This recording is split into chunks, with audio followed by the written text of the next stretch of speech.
Good morning ji. Right down the heading comparison of acidic strength of cresols in bracket methyl phenol. देखो cresols किसे बोलते हैं? जब benzene के ऊपर मिथाइल और OH ग्रुप लगा हुआ होता है, ठीक है ना। क्रिसॉल किसे बोलते हैं? जब बेंजीन के ऊपर मिथाइल और OH ग्रुप लगा हुआ होता है। तो तीन पॉसिबिलिटी बनेगी यहाँ पे। सबसे पहले तो आप सिंपली फिनॉल ही ले लो, सबसे पहले आप फिनॉल ही ले लो, पहला तो यही हो जाएगा केस। उसके बाद आप इस पे ना मिथाइल लगाते हुए चले जाओ, उसके बाद आप इस पे मिथाइल लगाते हुए चले जाओ। पहले आपने यहां मिथाइल लगा, दूसरे केस में आप मेटा पोजीशन पे मिथाइल लगा दो, दूसरे केस पे आप मेटा पोजीशन पे मिथाइल लगा दो, तीसरे केस पे आप पैरा पोजीशन पे मिथाइल लगा दो। ठीक है, अब आपने इसे अरेंज करना है एसिडिक ऑर्डर के अकॉर्डिंग, मतलब जिसकी एसिडिटी ज़्यादा है जिसकी एसिडिटी कम है उस ऑर्डर के अंदर आपने इसे अरेंज करना है। स्टार्ट करो फटाफट से।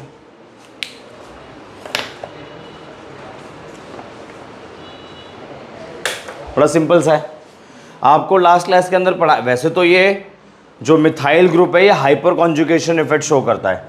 आपको लास्ट क्लास के अंदर मैंने पढ़ाया था कि ऐसे ग्रुप जो इलेक्ट्रॉन को विड्रॉ करते हैं, जिन्हें हम इलेक्ट्रॉन विड्रॉइंग ग्रुप कहते हैं, अगर आप उन्हें फिनॉल पर अटैच कर दो तो एसिडिटी क्या हो जाती है? बढ़ जाती है, यही पढ़ा था।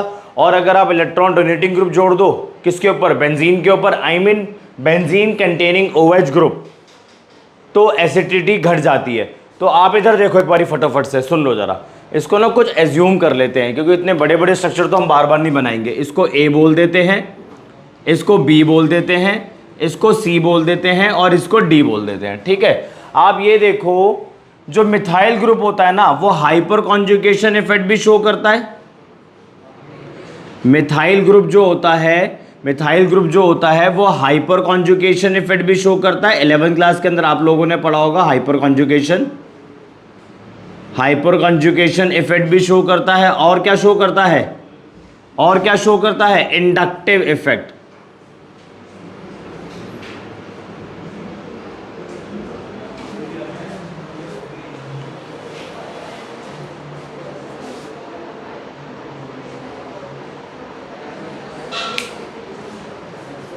हाँ जी, मिथाइल ग्रुप क्या क्या शो करता है? हाइपर कॉन्जुगेशन इफेक्ट और इंडक्टिव इफेक्ट। कौन सा वाला इंडक्टिव इफेक्ट शो करता है? प्लस या minus? Plus.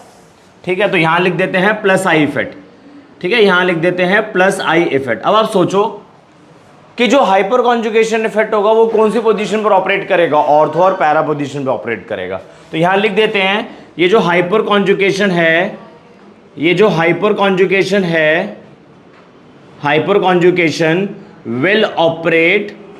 will operate at ortho and para position।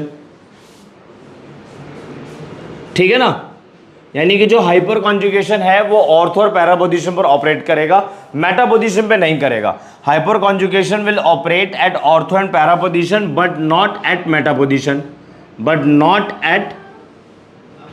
Position. सही है, but not at Meta position. ठीक है जी। तो सबसे पहले तो आप ये समझो कि बी सी डी ये तीनों के तीनों, इन तीनों के तीनों की जो एसिडिटी होगी वो कम होगी फिनॉल से। पहले तो आप ये समझ लो, ठीक है, क्योंकि ये जो मिथाइल ग्रुप है आपका हाइपर कॉन्जुगेशन इफेक्ट भी शो कर रहा है और इंडक्टिव इफेक्ट भी शो कर रहा है। और इंडक्टिव इफेक्ट कौन सा वाला शो कर रहा है? प्लस आई इफेक्ट, जिसकी वजह से रिंग पर क्या हो जाएगी? इलेक्ट्रॉन डेंसिटी बढ़ जाएगी। रिंग पर इलेक्ट्रॉन डेंसिटी बढ़ जाएगी तो इन शॉर्ट OH बॉन्ड पे इलेक्ट्रॉन डेंसिटी बढ़ जाएगी। OH बॉन्ड आपका स्टेबल हो जाएगा, H+ आयन रिलीज नहीं हो पाएगा, एसिडिटी घट जाएगी। तो सबसे पहले सीधा सीधा आप तो साइड में लिख लो कहीं पर कि ये जो B है, ये जो C है और ये जो D है, इन सब की एसिडिटी कम होगी किससे? A से। ये पहला केस तो ऐसे ही बन जाता है। ठीक है, फिर मैंने एक पॉइंट लिखा हुआ है कि जो हाइपर कॉन्जुगेशन होता है वो कहां पर ऑपरेट करता है? ऑर्थो और पैरा पे। यानी कि यहां पे आपको क्या मिल रहा है? हाइपर कॉन्जुगेशन इफेक्ट मिल रहा है। ऑर्थो वाले पर हाइपर कॉन्जुगेशन इफेक्ट मिल रहा है और क्या मिल रहा है? Inductive effect plus I effect. दो चीजें मिल रही है। सही है जी, इधर आ जाओ अब, इधर भी हाइपर कॉन्जुगेशन इफेक्ट मिल रहा है, सॉरी इधर नहीं, इधर भी हाइपर कॉन्जुगेशन इफेक्ट मिल रहा है, पैरा वाला पोजीशन पे हाइपर कॉन्जुगेशन जगह ही नहीं है, और प्लस आई इफेक्ट। क्लियर है?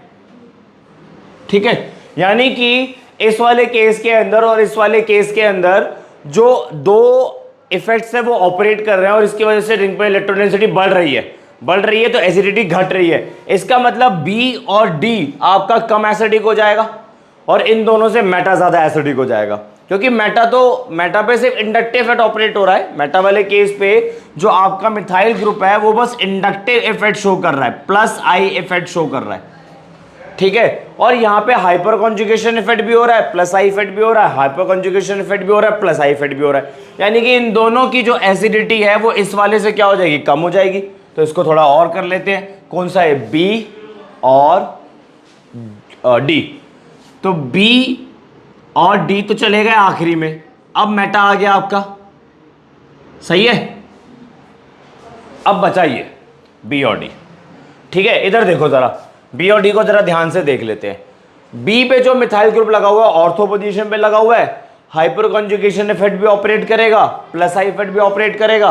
और डी पे जो मिथाइल ग्रुप लगा हुआ है, डी वाले केस के अंदर जो मिथाइल ग्रुप लगा हुआ है वो पैरा पोजीशन पे लगा हुआ है, उधर भी हाइपर कॉन्जुगेशन ऑपरेट करेगा, उधर भी इंडक्टिव इफेक्ट ऑपरेट करेगा। बट जो इंडक्टिव इफेक्ट होता है वो डिस्टेंस सेंसिटिव होता है ना। जितना ज्यादा डिस्टेंस कम होगा इंडक्टिव इफेक्ट उतना ही ज्यादा हो जाएगा, जितना डिस्टेंस ज्यादा हो जाएगा ग्रुप और कार्बन के बीच पे इंडक्टिव इफेक्ट उतना ही कम हो जाएगा। तो यहाँ पे जो मिथाइल ग्रुप है OH के पास है, इंडक्टिव इफेक्ट यहाँ पे डोमिनेट करेगा। मैंने बोला ना inductive effect is a distance sensitive, यहाँ लिख देते हैं जो इंडक्टिव इफेक्ट होता है, इंडक्टिव इफेक्ट जो होता है वो डिस्टेंस सेंसिटिव होता है। Inductive effect is distance sensitive, distance sensitive. ठीक है जी, तो यहां पे जो इंडक्टिव इफेक्ट ऑपरेट होगा स्ट्रांग होगा, क्योंकि OH ग्रुप जिस कार्बन से अटैच्ड है, मिथाइल जिस कार्बन से अटैच्ड है, या इन सिंपल वर्ड्स OH और मिथाइल के बीच का डिस्टेंस कम है।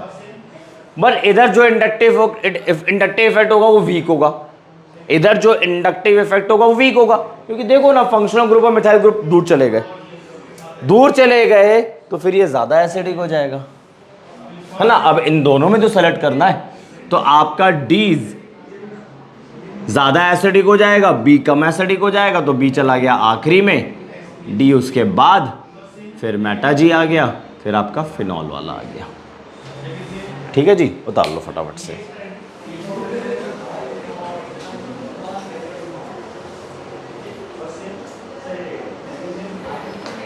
उसके बाद डालना है heading comparison of acidic strength of methoxy.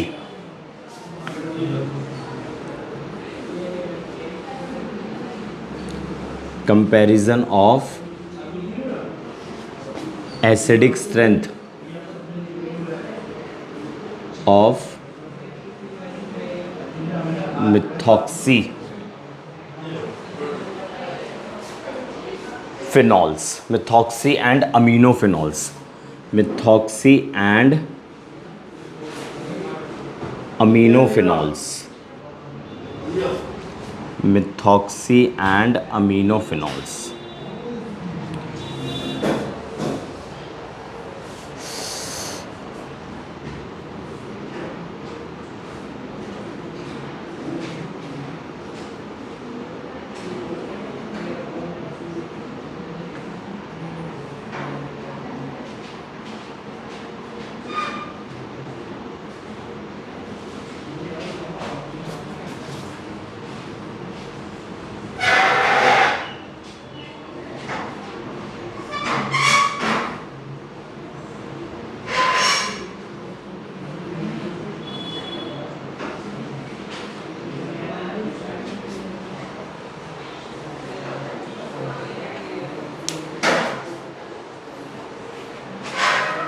Try कर सकते हो,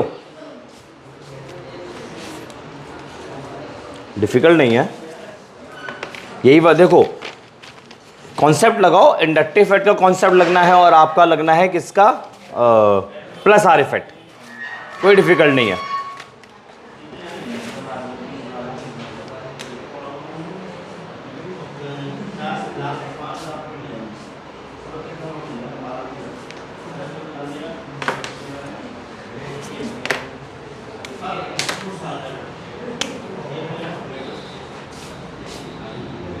हो गया, ये वाला पार्ट कर लिया।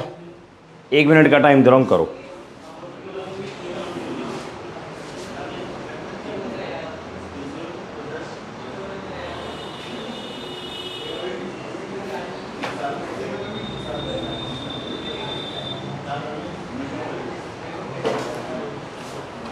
हाँ जी सुनो, चलो सबसे पहले तो हम ये जानने की कोशिश करते हैं मिथॉक्सी ग्रुप कौन कौन से इफेक्ट शो करेगा।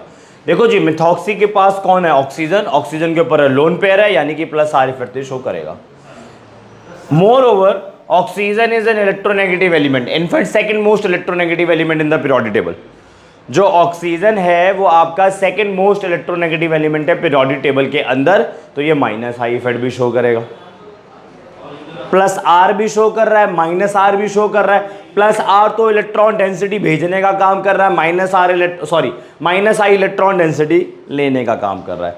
बट द पॉइंट इज, जो आपका प्लस आर इफेक्ट है वो ऑर्थो और पैरा पोजीशन पे ऑपरेट करेगा, है ना। और मैंने आपको पहले ही बताया था जो इंडक्टिव इफेक्ट होता है ना वो वीक इफेक्ट होता है, तो प्लस आर आपका स्ट्रांग हुआ। भाई आप ये जानो, ये जो प्लस आर इफेक्ट है, plus R effect will operate at ortho and para position. पहला पॉइंट तो यही हो गया, plus R effect will operate at ortho and para position but not at Meta position, ठीक है जी। पहला पॉइंट हो गया। तो देखो इंडक्टिव इफेक्ट तो सभी पोजीशंस पे ऑपरेट करता है। इंडक्टिव इफेक्ट तो बेंजीन की सभी पोजीशन पर ऑपरेट करेगा, सभी न्यूक्लियर पोजीशन पर ऑपरेट करेगा। OCH3 जिस ग्रुप पर, जिस पोजीशन पर अटैच्ड है वहां पे इंडक्टिव इफेक्ट ऑपरेट करेगा। तो इंडक्टिव इफेक्ट तो यहां पे भी होगा, यहां पे भी होगा, यहां पे भी होगा। बट द पॉइंट इज, ये जो प्लस आर इफेक्ट है ये सिर्फ यहां होगा और यहां होगा, और ये तो स्ट्रांग है ना, ये तो स्ट्रांग है। तो सबसे पहले तो आप ये जानो, क्योंकि बेंजीन के ऊपर आपका इलेक्ट्रॉन डोनेटिंग ग्रुप अटैच्ड है, तो एसिडिटी के साथ क्या होना चाहिए? एसिडिटी बढ़नी चाहिए, घटनी चाहिए। हमने कल लास्ट क्लास के अंदर क्या पढ़ा था? अगर आप फिनॉल पे इलेक्ट्रॉन डोनेटिंग ग्रुप अटैच कर दोगे, वो रिंग पे इलेक्ट्रॉन डेंसिटी भेज देगा। रिंग पर इलेक्ट्रॉन डेंसिटी भेज देगा तो OH बॉन्ड आपका स्ट्रांग हो जाएगा, एसिडिटी घट जाएगी। और अगर आप रिंग पे इलेक्ट्रॉन विड्रॉइंग ग्रुप डाल देते हो तो वो रिंग से इलेक्ट्रॉन डेंसिटी खींचेगा, जिसकी वजह से एसिडिटी क्या हो जाएगी? बढ़ जाएगी। तो OH3 is a electron donating group due to the presence of lone pair. तो क्योंकि इलेक्ट्रॉन डोनेटिंग ग्रुप इसके ऊपर अटैच्ड है, तो ये तीनों के तीनों क्या हो जाएंगे? वीक एसिड हो जाएंगे फिनॉल से। ये बात तो क्लियर ही हो जाती है, ठीक है। पहले इसको फर्स्ट बोल देते हैं, इस भाई को सेकंड बोल देते हैं, इस बहन को थर्ड बोल देते हैं, इसको फोर्थ बोल देते हैं। तो सबसे पहले तो मैं यहां लिख देता हूं फर्स्ट, सेकंड एंड थर्ड, ये सभी के सभी वीक एसिडिक है। किससे? फिनॉल से। पहला पॉइंट तो यही हो जाता है, ठीक है जी। फिर मेरे को पता है कि ये जो आपका OCH3 है और OCH3 है, ये ऑर्थो वाला और पैरा वाला, इस पे जो प्लस आर इफेक्ट होगा वो बहुत ज़्यादा डोमिनेटिंग होगा, ठीक है। इस पे डोमिनेटिंग होगा, कहने का मतलब है रिंग पर इलेक्ट्रॉन डेंसिटी बढ़ जाएगी, OH पे इलेक्ट्रॉन डेंसिटी बढ़ जाएगी, OH बॉन्ड आपका स्ट्रांग हो जाएगा, ये दोनों के दोनों आपके लेस एसिडिक हो जाएंगे। तो फर्स्ट और थर्ड को आप पीछे कर देते हैं, अब कौन आ जाएगा? सेकंड आगे चला गया। क्यों? क्योंकि इस वाले केस पे जो OCH3 है यहां पे माइनस आई इफेक्ट होगा। माइनस आई इफेक्ट क्या करेगा? रिंग से इलेक्ट्रॉन डेंसिटी खींचेगा, ठीक है, और थोड़ा सा इसको एसिडिक बना देगा। अब मैं लास्ट पॉइंट पर आ गया हूं। अब आप मुझे बताएं इधर क्या होना चाहिए।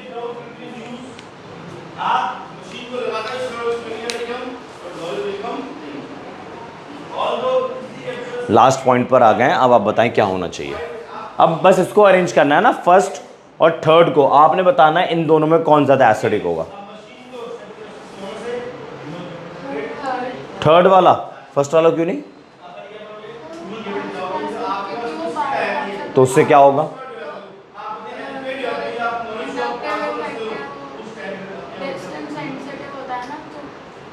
सुनो, यहां पे ये जो दो ग्रुप्स आपके लगे हुए हैं ना, पहले तो आप ये जानो इंडक्टिव इफेक्ट वीक होता है, पहले तो आप ये जानो। तो यहां पे जो प्लस आर इफेक्ट है वो स्ट्रॉन्ग है इंडक्टिव इफेक्ट से, ठीक है जी, पहला पॉइंट तो अब ये जानो। अब सुनो, इसमें और इसमें ये जो आपका OCH3 ना बल्कि ग्रुप में आ रहा है, और बल्कि ग्रुप में आने की वजह से यहां पे हो रहे हैं स्टेरिक क्लैशेस। स्टेरिक क्लैश की वजह से क्या हो रहा है, देखो जी, इसका जो ऑर्बिटल है, अगर आप चाहते हो कि इधर प्लस आर इफेक्ट हो तो उसका क्या तरीका होता है। मान लो ये आपका इधर p ऑर्बिटल है, इधर आपका p ऑर्बिटल है, इधर आपका p ऑर्बिटल है, इधर आपका p ऑर्बिटल है। सारे ऑर्बिटल्स एक दूसरे के पैरेलल होने चाहिए रेजोनेंस के लिए, तभी तो वो अपनी इलेक्ट्रॉन डेंसिटी भेजेगा। मान लो ये एक वैकेंट p ऑर्बिटल है, ये फिल्ड p ऑर्बिटल है, यहां पे लोन पेयर है, वो यहां से यहां भेजना चाहता है इलेक्ट्रॉन को। ओवरलैप रेजोनेंस में यही होता है, इलेक्ट्रॉन जिन ऑर्बिटल्स में होते हैं, ऑर्बिटल्स की ओवरलैपिंग होती है।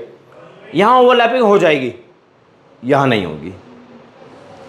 यहां पे स्टेरिक क्लैशेस की वजह से p ऑर्बिटल थोड़ा सा शिफ्ट कर जाता है, अलाइनमेंट से हट जाता है, ठीक है ना, इसका अलाइनमेंट से हट जाता है, ठीक है। जिसके अंदर लोन पेयर होता है उस ऑर्बिटल के बारे में बात कर रहा हूं, अलाइनमेंट से थोड़ा सा हट जाता है, जिसकी वजह से रेजोनेंस ठीक से नहीं हो पाता, ठीक है। तो ये आपका इसके कंपैरेटिवली ये आपका क्या हो जाएगा, फिर थोड़ा सा एसिडिक हो जाएगा, प्लस आर इफेक्ट शो ही नहीं कर रहा है, ठीक है। तो आपका ऑर्डर बदल जा रहा है, कौन आगे आ जाएगा, थर्ड, ये बाबू पीछे चला गया। सब जगह सेम रीजन नहीं आते ना, करो copy.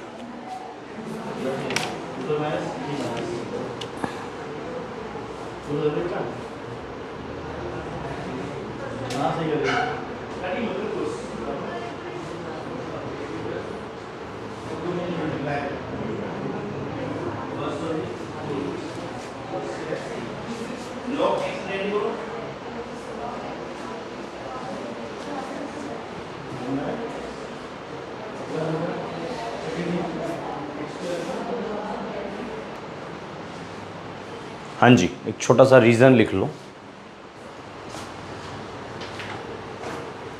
Due to steric hindrance at ortho position, due to steric hindrance at ortho position,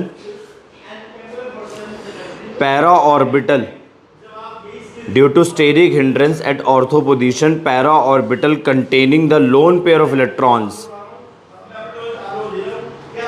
para orbital containing the lone pair of electrons on the oxygen atom, sorry, p orbital sorry, due to steric hindrance at ortho position, p orbital containing the lone pair of electrons,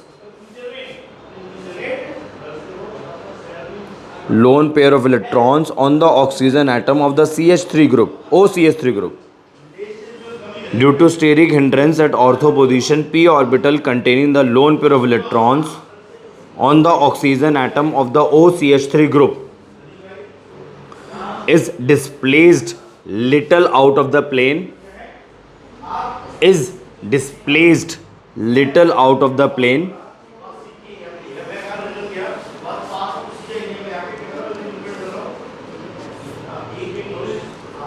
containing the p orbital of the benzene ring, containing the p orbital of the benzene ring, containing the p orbital, containing the p orbitals of the benzene ring as well as the p orbital, as well as the p orbital on the oxygen atom, as well as the p orbital on the oxygen atom of the OH group. I repeat, due to steric hindrance at ortho position, p orbital containing the lone pair of electrons on the oxygen atom of the OCH3 group is displaced little out of the plane containing the p orbitals of the benzene ring as well as the p orbital on the oxygen atom of the OH group. Consequently, plus R effect at ortho position is little diminished. Consequently, the plus R effect at ortho position is little diminished. This decreases the electron density in the OH group. This decreases the electron density in the OH group, thereby making this decreases the electron density. This decreases the electron density in the OH bond, thereby making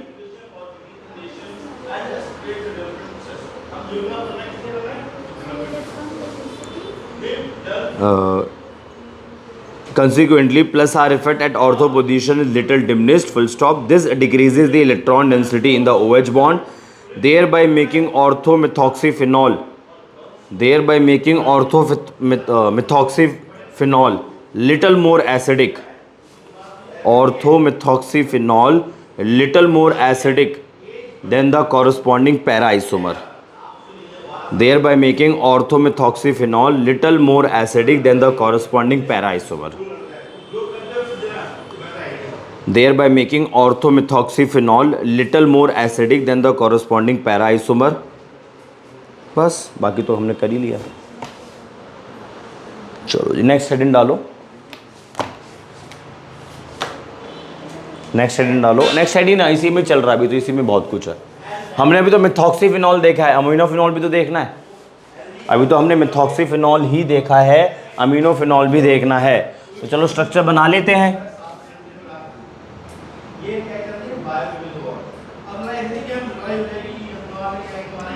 पहला ortho पे लगा दो NH2,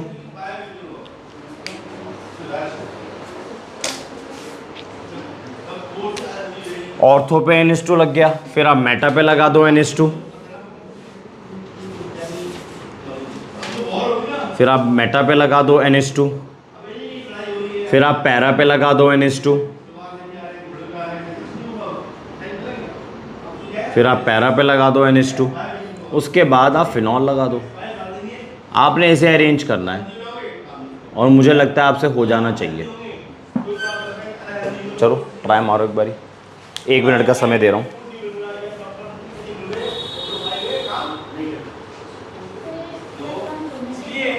हाँ ये तो है ही electron donating group. जिसके पास lone pair होते हैं वो इलेक्ट्रॉन डोनेटिंग ग्रुप होते ही हैं.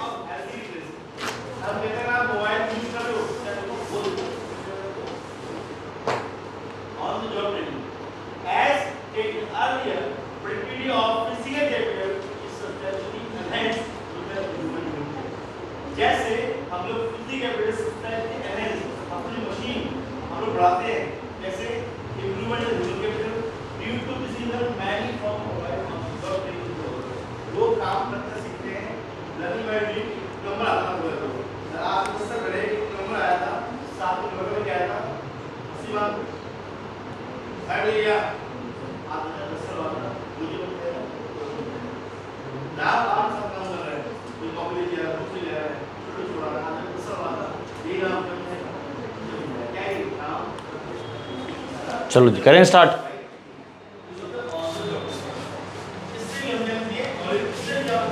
लेक्चर नंबर 13 पर आ गए हैं.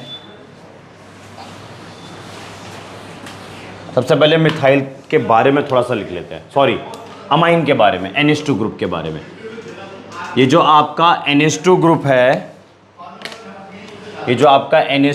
है, ये प्लस R इफेक्ट भी शो करेगा और माइनस I इफेक्ट भी शो करेगा. प्लस R इफेक्ट स्ट्रॉन्ग होगा यहाँ पर, माइनस I इफेक्ट वीक होगा यहाँ पर, मतलब इसके कंपैरेटिवली. ठीक है. और आपको पता है जो प्लस R इफेक्ट है, plus R effect will operate at ortho and para position. एक चीज सुनना जरा, आपने किसी ने भी क्वेश्चन उठाया नहीं इस पे, इधर देखो जरा।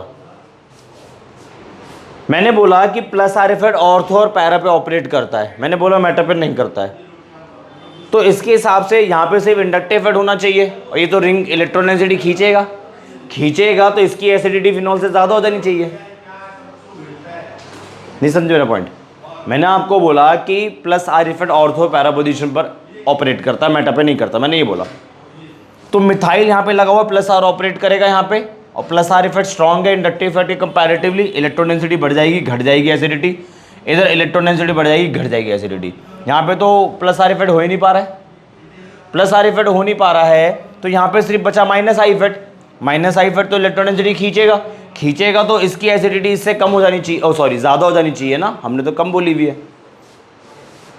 देखो प्लस आर इफेक्ट ऑर्थो और पैरा पोजीशन पे जब ऑपरेट करता है ना, तो वो मैक्सिमम ऑपरेट करता है, वहाँ ज़्यादा पावरफुल होता है। मेटा पे लगा हुआ है, ठीक है, यहाँ प्लस आर इफेक्ट इतना स्ट्रांगली ऑपरेट नहीं कर पा रहा है, ना के बराबर ऑपरेट, इलेक्ट्रॉन डेंसिटी पुश तो कर रहा है तो इलेक्ट्रॉन डोनेटिंग ग्रुप, इसलिए इसकी एसिडिटी इससे कम ही थी। तो ये ना पॉइंट जो लिखा हुआ है जनरल है, हम टू द मतलब घुस के नहीं ऐसा कुछ लिखा है हमने। Plus R effect will operate at ortho and para position, या आप बोल सकते हो ऑर्थो और पैरा पोजीशन मैक्सिमम होगा, but not at Meta position, ठीक है जी। और इंडक्टिव इफेक्ट तो आपको पता ही है, वो तो बेंजीन के सभी न्यूक्लियर पोजीशन पर ऑपरेट करेगा। तो देखो अब अरेंज करना, अच्छा पहले लिखा हुआ है, इसको हम कर लेते हैं, छोटा वाला फर्स्ट कर लेते हैं, फर्स्ट सेकंड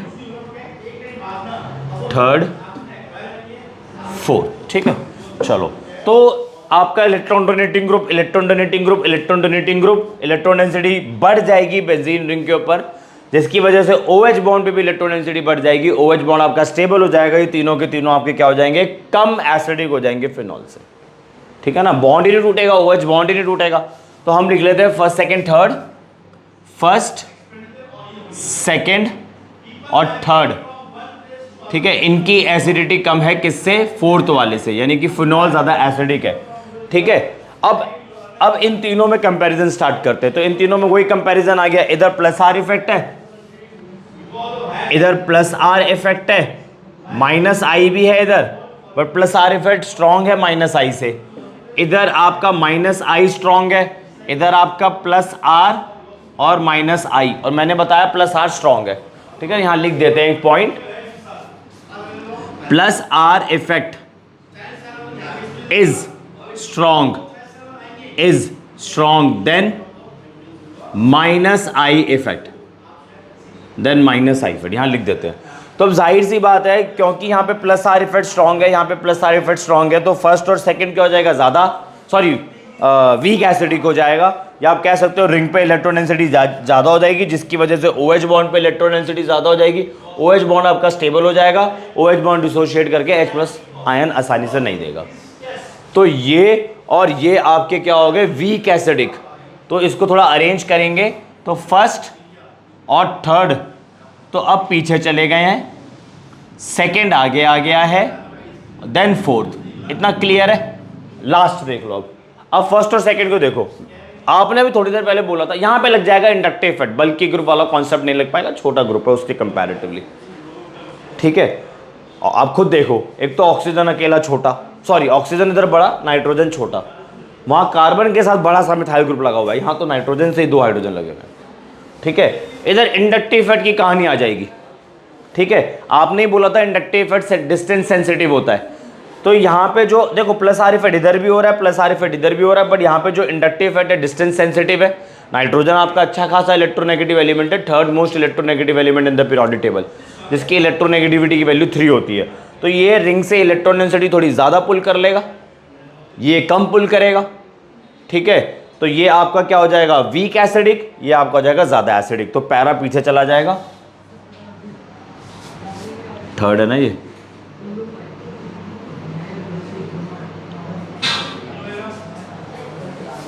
हाँ बिल्कुल सही,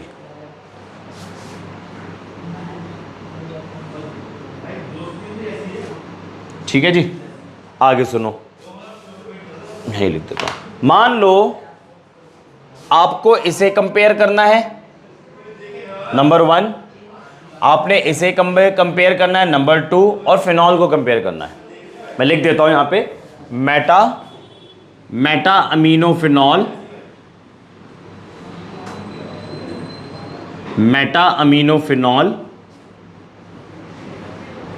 मेटामिथॉक्सीफिनॉल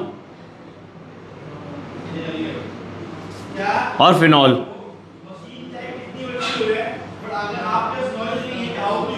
चलो इन तीनों को कंपेयर करो।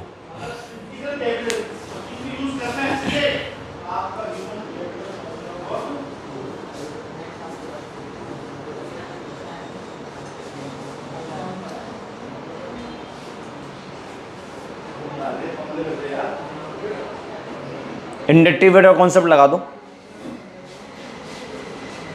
OCH3 के अंदर NH2 के अंदर किसका इंडक्टिव इफेक्ट ज्यादा होगा? OCH3 का। इसका इंडक्टिव इफेक्ट ज्यादा, इसका इंडक्टिव इफेक्ट कम। ये ज्यादा एसिडिक हो जाएगा, ये कम एसिडिक हो जाएगा, वो कम हो जाएगा। मेटा पे तो R इफेक्ट का कोई रोल नहीं है ना, इंडक्टिव इफेक्ट अपना रोल प्ले करेगा। तो इंडक्टिव इफेक्ट को ध्यान रखते हुए आपका सबसे ज्यादा एसिडिक हो जाएगा मेटामिथॉक्सी फिनॉल, सबसे हाँ मेटा OH, फिर यहां लगा दो OCH3, ठीक है, सबसे ज्यादा एसिडिक। उसके बाद आ जाएगा OH,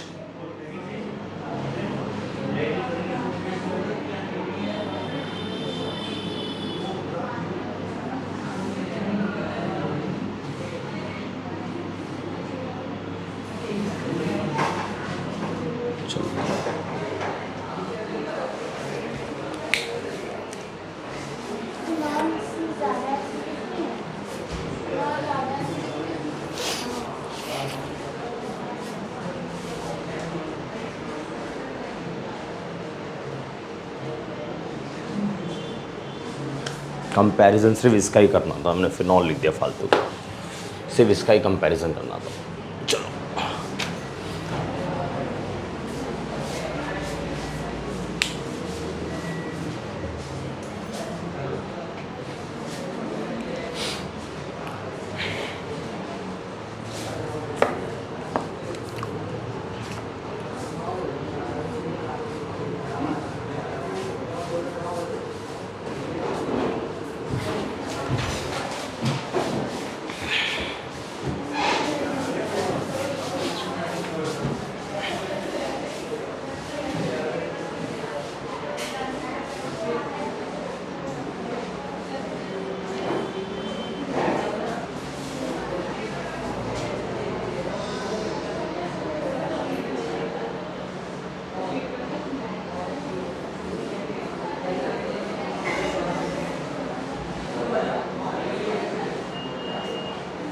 क्या कह रहे थे आप लोग?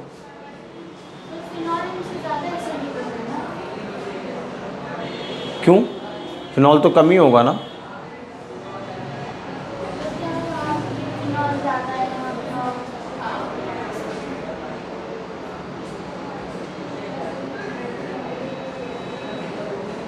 हाँ ठीक ठीक ठीक, समझ।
चलो आगे बढ़े, नेक्स्ट लिखो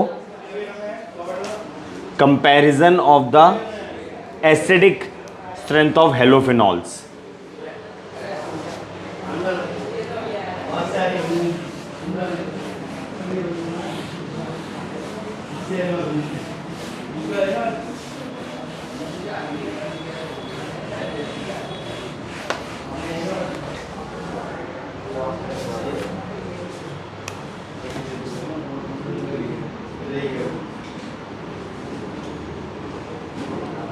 comparison of acidic strength of halophenols, यानी कि हेलोजन्स लगे हुए हैं फिनॉल पर, यानी कि हेलोजन्स लगे हुए हैं फिनॉल पे। तो हेलोजन के पास लोन पेयर भी होते हैं, हेलोजन इंडक्टिव इफेक्ट भी शो करता है, बट हेलोजन का इंडक्टिव इफेक्ट ज़्यादा स्ट्रांग होता है किससे, हेलोजन के प्लस आर इफेक्ट से। और आपको पता है इंडक्टिव इफेक्ट डिस्टेंस सेंसिटिव होता है। तो अगर मैं आप लोगों से ऑर्थो, पैरा और मेटा, इन तीनों में से मैं अगर आप लोगों से पूछूं तो कौन ज़्यादा एसिडिक हो जाएगा, ऑर्थो वाला हो जाएगा ना, डिस्टेंस सेंसिटिव है। फिर मेटा वाला घट जाएगा, हाँ एसिडिक, ऑर्थो वाला ज़्यादा एसिडिक हो जाएगा, मेटा वाला कम हो जाएगा, पैरा वाला कम हो जाएगा। तो इसमें आप एक लाइन लिख लो, halogens have both plus R, halogens have both plus R and minus I effect, halogens have both plus R and minus I effect, halogens have both plus R and minus I effect, but the minus I effect predominates over the plus R effect, but minus I effect predominates over the plus R effect. Therefore all halophenols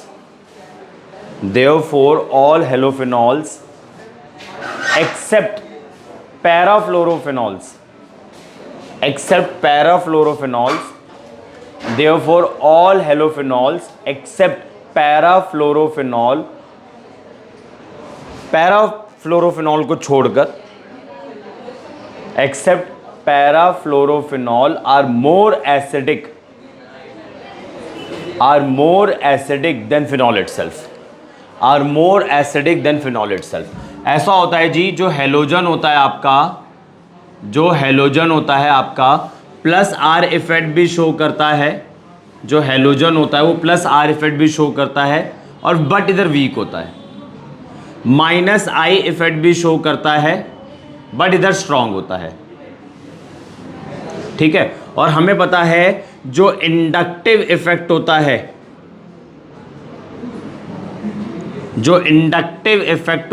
वो distance sensitive होता है, तो ortho पे inductive effect ज्यादा होगा, ortho हेलोफिनॉल्स पे inductive effect ज्यादा होगा, मेटा हेलोफिनॉल्स पे कम होगा, और पैरा वाले पे और कम हो जाएगा। ठीक है, उतारो पहला case.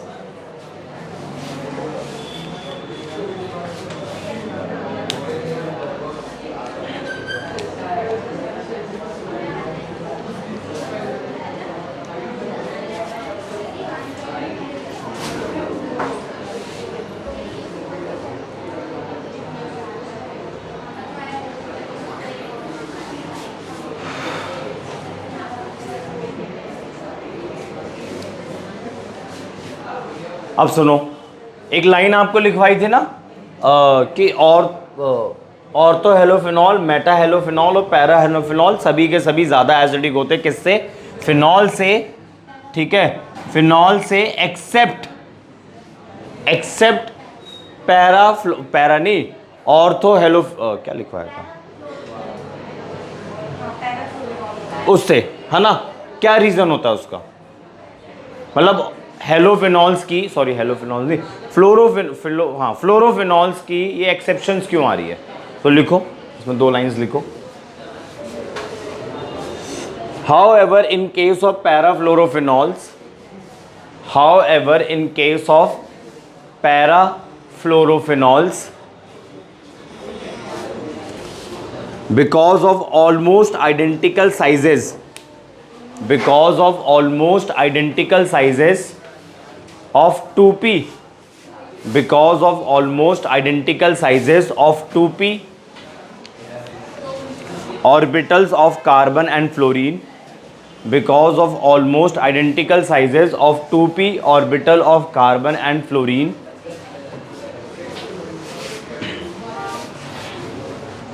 plus R effect and minus I effect of fluorine, plus R effect and minus I effect of fluorine, plus R effect and minus I effect of fluorine,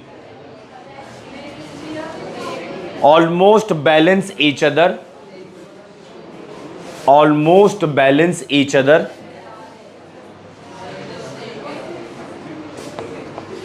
almost balance each other, and hence it is almost as acidic as phenol itself. It is almost acidic as phenol itself. ठीक है जी। पैराफ्लोरोफिनॉल के अंदर plus R effect और minus I effect balance कर जाते हैं, ठीक है, जिसकी वजह से पैराफ्लोरोफिनॉल की एसिडिटी फिनॉल की एसिडिटी के बराबर हो जाती है। आगे लिखो। अब ऑर्थो हेलोफिनॉल्स को कंपेयर करो, सिर्फ ऑर्थो हेलोफिनॉल, सिर्फ ऑर्थो, तो मतलब ऑर्थो पे क्लोरीन भी आ जाएगा, ब्रोमीन भी आ जाएगा, फ्लोरीन, क्लोरीन, ब्रोमीन, आयोडीन, चारों को अरेंज करना है। करो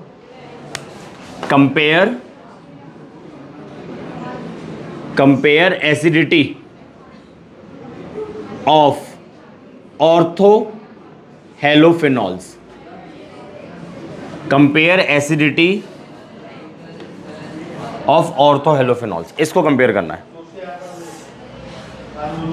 यानी कि ऑर्थो सबसे पहले आएगा फ्लोरीन, ऑर्थोफ्लोरोफिनॉल पहला केस आ जाएगा, फिर दूसरा केस कौन सा आ जाएगा, ऑर्थोक्लोरोफिनॉल्स, फिर तीसरा केस कौन सा आ जाएगा, ऑर्थो ब्रोमोफिनॉल्स, फिर चौथा केस कौन सा हो जाएगा, ऑर्थो आयोडोफिनॉल। आपने इसको अरेंज करना है, बड़ा सिंपल है, इंडक्टिव इफेक्ट के बेसिस पे अरेंज करना है ना, जिसका इंडक्टिव इफेक्ट ज्यादा उसकी एसिडिटी ज्यादा, यही कॉन्सेप्ट होगा, और सारे के सारे हेलोजन ऑर्थो पोजीशन पे लगे हुए हैं। तो इसके हिसाब से तो ऑर्थोफ्लोरोफिनॉल, ऑर्थो स्पेलिंग क्या है,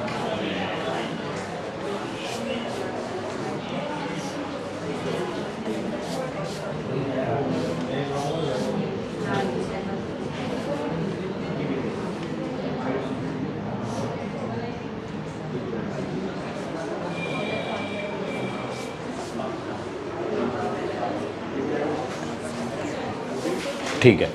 और तो इसके हिसाब से क्या होना चाहिए, जो कॉन्सेप्ट हमने सीखा है, ऑर्थोफ्लोरोफिनॉल की एसिडिटी ज्यादा होनी चाहिए ऑर्थोक्लोरोफिनॉल से, सही बोला ना,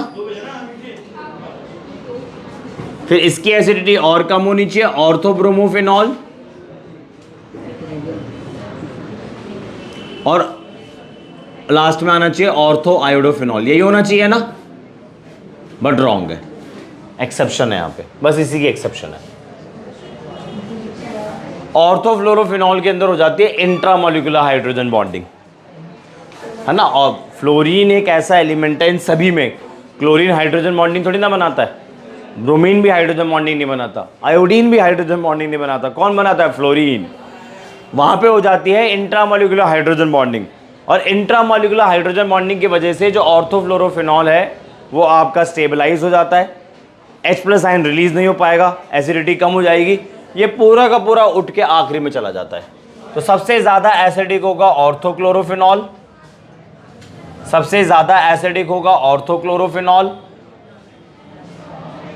फिर होगा ऑर्थोब्रोमोफिनॉल,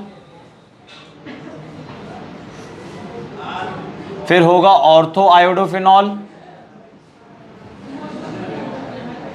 और फिर होगा आपका ऑर्थो फ्लोरोफिनॉल, बस ये एक छोटी सी एक्सेप्शन थी।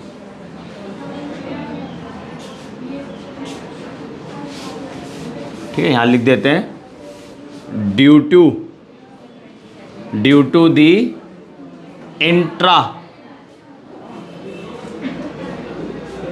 Molecular hydrogen bonding. ठीक है, देखेंगे। ठीक है जी, तो आज यहीं रोकते हैं, आज के लिए इतना ही है। And for more chemistry related video subscribe my channel and share also. Thank you.